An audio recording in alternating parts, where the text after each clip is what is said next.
चलिए डाउट देख लेते हैं। आज के डाउट में है electronic configuration.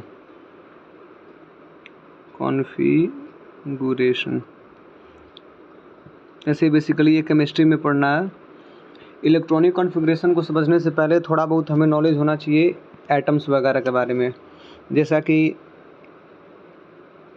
in our surrounding everything that has mass and some occupies some space, that things is considered as a matter, and there are two types of matter in our surrounding, that is called the pure matter and impure matter, यानी कि शुद्ध पदार्थ and अशुद्ध पदार्थ। Pure matter को यदि हम देखें तो प्योर मैटर में भी दो चीज़ होता है, एक होता है एलिमेंट, एक होता है कंपाउंड। तो जैसे कि हम मैटर के बारे में थोड़ा बहुत जानकारी यदि हमें है तो मैटर क्या है। मैटर यानी कि कोई भी चीज़ जिसके अंदर दो क्वालिटी हो, एक उसके अंदर मास होना चाहिए और दूसरा वो कुछ स्पेस को ऑक्यूपाई करे, यानी कि कुछ वॉल्यूम उसके पास हो, that things is considered as a matter.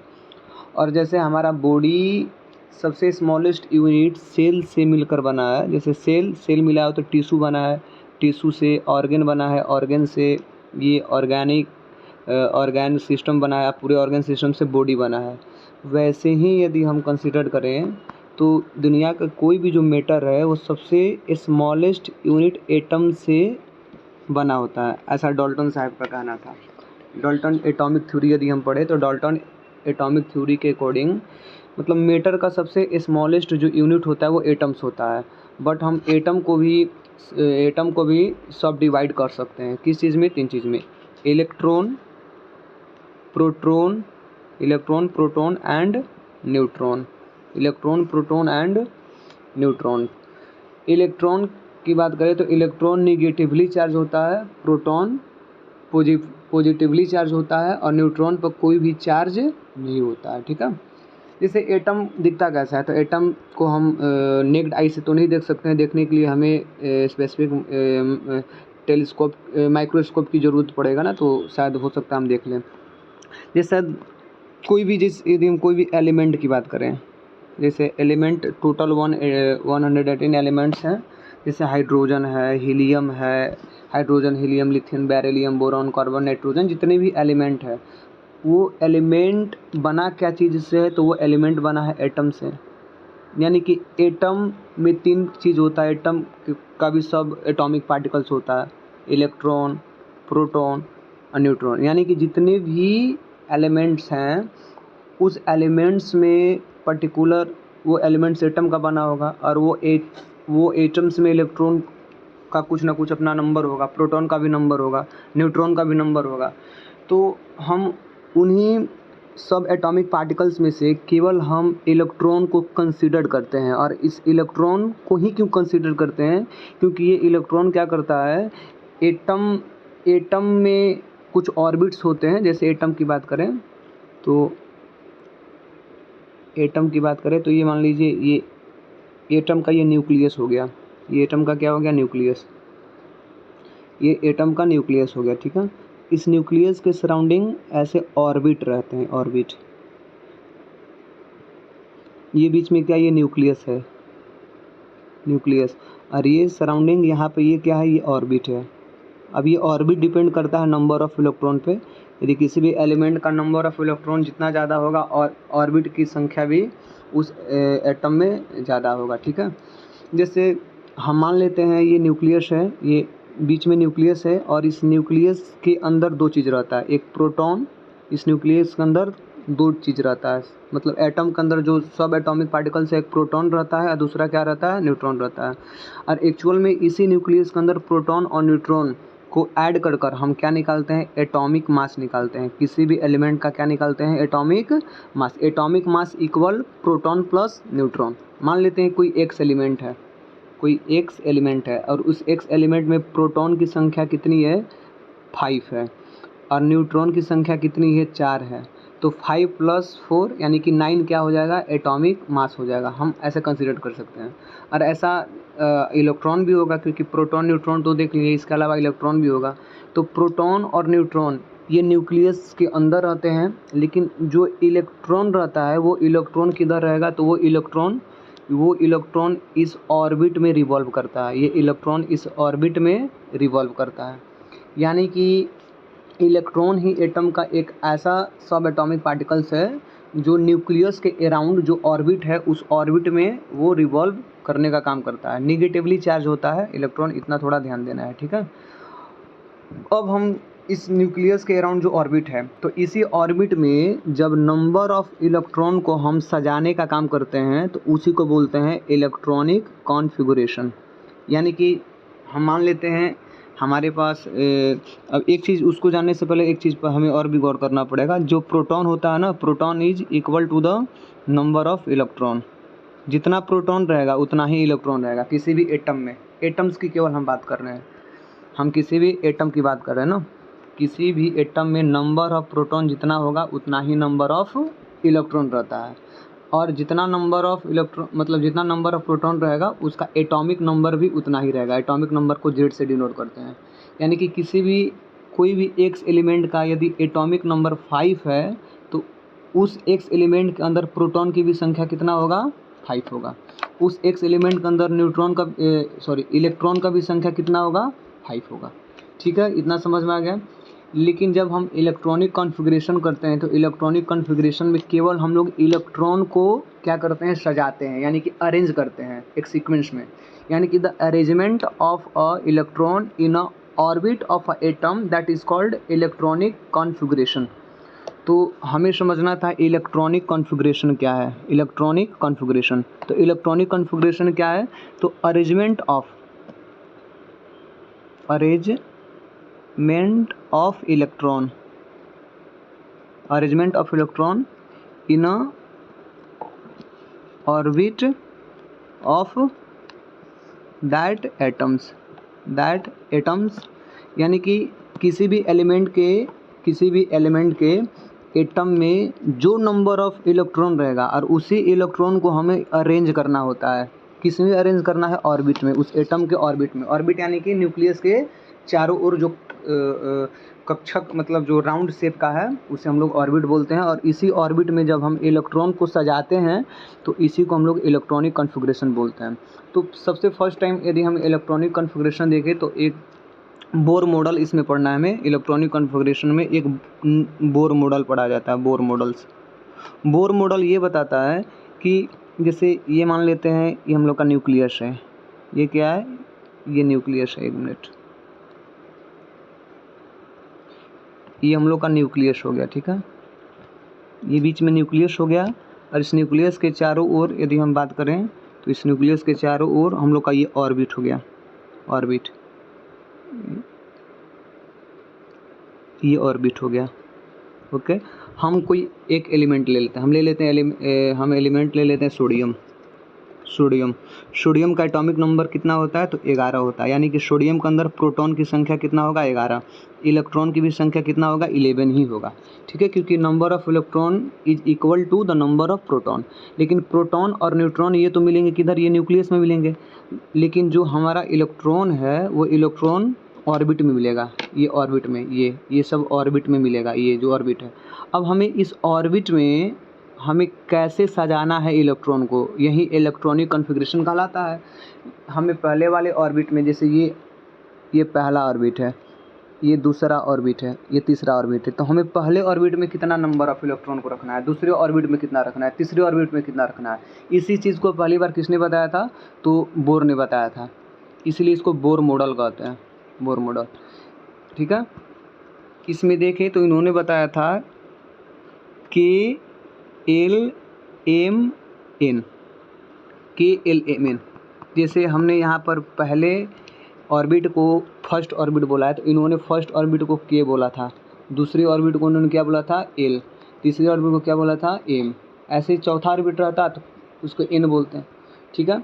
यानी कि हमें सजाना कैसे है, तो एक इन्होंने प्रिंसिपल सिद्धांत दिया था, उस प्रिंसिपल को बोलते 2n स्क्वायर। 2 क्या है, जिसमें 2 कांस्टेंट है। यहाँ पर 2 कांस्टेंट रहेगा, ये बदलेगा नहीं। n वेरिएबल है, n बदल जाएगा। जैसे n किसको रिप्रेजेंट करता है, तो n रिप्रेजेंट करता है नंबर ऑफ ऑर्बिट। कौन सा नंबर का ऑर्बिट है, जैसे हम बात करें यहाँ पे तो ये पहला नंबर का ऑर्बिट है, ये पहला नंबर का ऑर्बिट है जिसको हम के बोल रहे हैं। यानी कि हमें के में कितना मैक्सिमम इलेक्ट्रॉन रह सकता है, तो हम इस वाले फार्मूला पर देख सकते हैं। तो 2n स्क्वायर पर, तो 2 कांस्टेंट है तो 2 को यहाँ पर 2 कर देंगे। n का मतलब नंबर ऑफ ऑर्बिट, कौन सा नंबर ऑफ ऑर्बिट, पहला।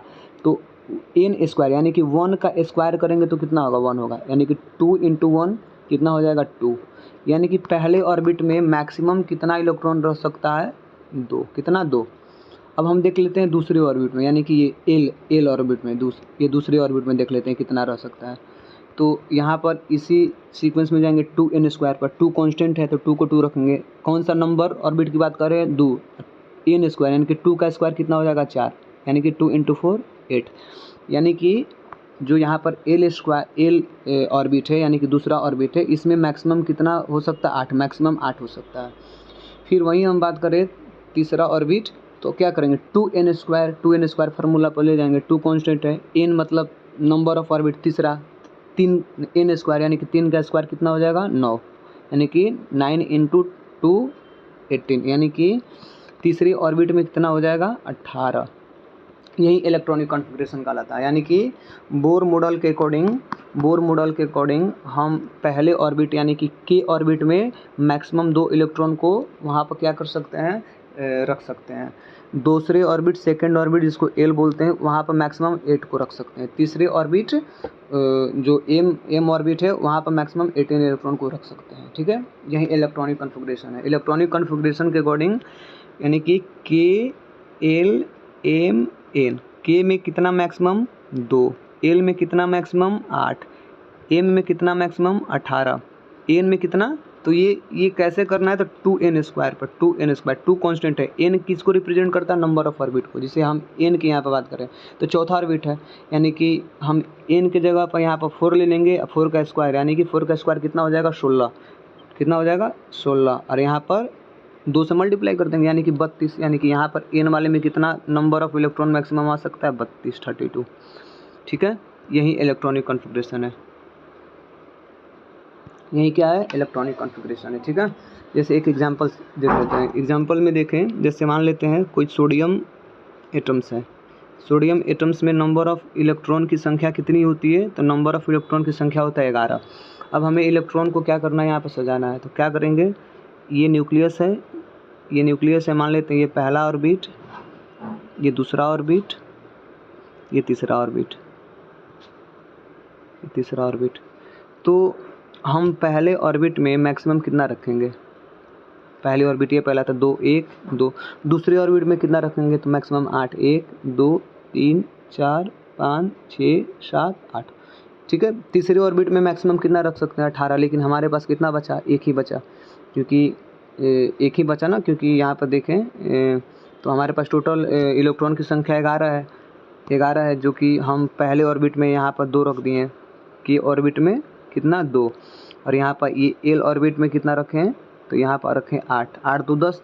तो ये जो के एल एम ऑर्बिट है, तो यहाँ पर मैक्सिमम 18 रह सकता है, लेकिन 18 नहीं, ये 1 है, तो वहाँ पर 1 ही रख देंगे, यहाँ पर 1 ही रख देंगे। ठीक है, तो ये होता है इलेक्ट्रॉनिक कॉन्फ़िगरेशन, यही इलेक्ट्रॉनिक कॉन्फ़िगरेशन है। यानी कि इलेक्ट्रॉनिक कॉन्फ़िगरेशन क्या बताता है, कि हमें इलेक्ट्रॉन को कैसे अरेंज करना है, यानी कि arrangement of electron in a orbit, that is called electronic configuration. ठीक है, बोर मॉडल के अकॉर्डिंग हम लोग देखें के एल एम एन स्क्वायर। ठीक है, K L M N 2n square उसका फार्मूला होता है, जो अभी बताएं, आप पीछे से देख सकते हो। ठीक है, अब यहाँ पर देखें, जो लास्ट ऑर्बिट में ये जो number of electron last orbit में, यानी कि किसी भी एलिमेंट के एटम के लास्ट ऑर्बिट में जितना नंबर ऑफ इलेक्ट्रॉन रहेगा, वो वैलेंस इलेक्ट्रॉन कहलाता है।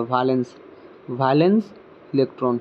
और वैलेंस इलेक्ट्रॉन से ही हम पता कर पाते हैं कि कोई भी एटम स्टेबल है या नहीं है। यदि कोई भी एटम स्टेबल रहेगा, स्टेबल एटम का मतलब वो रिएक्ट नहीं करेगा किसी के साथ, और स्टेबल एटम उसी को माना जाता है जिसके लास्ट ऑर्बिट में या तो नंबर ऑफ इलेक्ट्रॉन की संख्या 2 हो या तो 8 हो, या तो 2 हो। यदि किसी भी एटम के लास्ट ऑर्बिट में नंबर ऑफ इलेक्ट्रॉनों की संख्या 2 हो या 8 हो, तो हम ये कह सकते हैं वो एटम अस्टेबल है, यानी कि वो एटम रिएक्ट नहीं करेगा, किसी से रिएक्शन नहीं करेगा। लेकिन जिस 2 8 को छोड़कर यदि कोई भी संख्या, जैसे किसी भी एटम के लास्ट ऑर्बिट में नंबर ऑफ इलेक्ट्रॉन की संख्या 3 हो, 4 हो, 5 हो, 7 हो, 6 हो, तो ऐसा हम मानते हैं कि वो एटम अनस्टेबल है, वो रिएक्ट कर लेगा। जैसे हम इस केस में देखें तो लास्ट वाला ऑर्बिट यहाँ पर m ऑर्बिट है, जिसमें नंबर ऑफ इलेक्ट्रॉन 1 है, यानी कि ये अस्टेबल नहीं है। यानी कि सोडियम का एटम देखा जाए तो वो स्टेबल नहीं रहता, इसीलिए सोडियम रिएक्ट भी कर लेता है किसी के साथ। जैसे NaCl बनता है ना, सोडियम क्लोराइड NaCl, सोडियम के पास एक एक्स्ट्रा इलेक्ट्रॉन लास्ट वाले ऑर्बिट में रहता है। वहीं क्लोरीन के लास्ट ऑर्बिट में क्लोरीन का इलेक्ट्रॉनिक नंबर ऑफ इलेक्ट्रॉन 17 होता है। तो 8 पहले के में पहले वाले में 2, फिर के में 2 इलेक्ट्रॉन की बात करें, इलेक्ट्रॉनिक कॉन्फ़िगरेशन का क्लोरीन का, तो इसका भी बना लेते हैं हम लोग। क्लोरीन तो ये हो गया न्यूक्लियस, पहला ऑर्बिट, ये दूसरा ऑर्बिट, ये तीसरा ऑर्बिट। तो पहले ऑर्बिट में देखें तो कितना हो जाएगा, 2 1 2, पहले ऑर्बिट में 1 2, दूसरे ऑर्बिट में 8 1 2 3 4 5 6 7 8 8 2 10, बचा कितना 7 ऑर्बिट, 7 इसमें रख देंगे, 2 2 4 5 6 7। तो ये 7 आ रहा है, यानी कि ये भी क्या है, ये भी अस्टेबल नहीं है। तो ये क्या करेगा, सोडियम से एक ले लेगा, सोडियम से जैसे ही यह एक इलेक्ट्रॉन लेगा तो ये 8 हो जाएगा लास्ट वाले ऑर्बिट में, तो ये स्टेबल हो जाएगा। और यहाँ पर सोडियम के लास्ट वाले ऑर्बिट में एक था, ये निकल जाएगा तो ये भी स्टेबल हो जाएगा, 8 हो जाएगा। इसीलिए सोडियम और क्लोराइड बनता है NaCl, क्योंकि ये दोनों आपस में क्या कर लेते हैं, शेयरिंग कर लेते हैं तरीके से। ठीक है, तो यही है, इन करते हैं। तो ये डाउट क्लियर हो गया होगा, और कोई डाउट है तो आप कमेंट कर सकते हो। Thank you.